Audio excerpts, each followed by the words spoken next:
అందరూ నన్ను ముద్దుగా మను అని పిలుస్తారు. మా అమ్మ భగీరథి నా చిన్నప్పుడే చనిపోయారు. అప్పటి నుంచి మా నాన్నగారు మోరోపంచామే నా గురించి జాగ్రత్త వహించి నాకు అన్ని యుద్ధ విద్యలు నేర్పించారు. నాకు చిన్నప్పటి నుంచి గుర్రపు సవారీ అంటే చాలా ఇష్టం.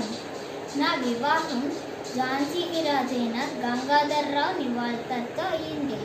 వివాహం తర్వాత నా పేరు ఝాన్సీకి రాణి లక్ష్మీబాయి కింద మారింది.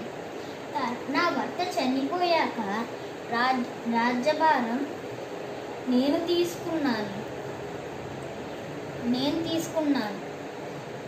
కట్టుకో బాబుని ఎత్తుకోలేకపోతే రాజ్యభారం నేను తీసుకున్నాను.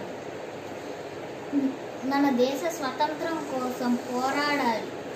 ఇది నా ఒక్కదాని వల్లే సాధ్యం కాదు. మీలో ప్రతి ఒక్కరు నాతో ఒక సైనికుడిలాగా పోరాటం చెయ్యాలి. హర హర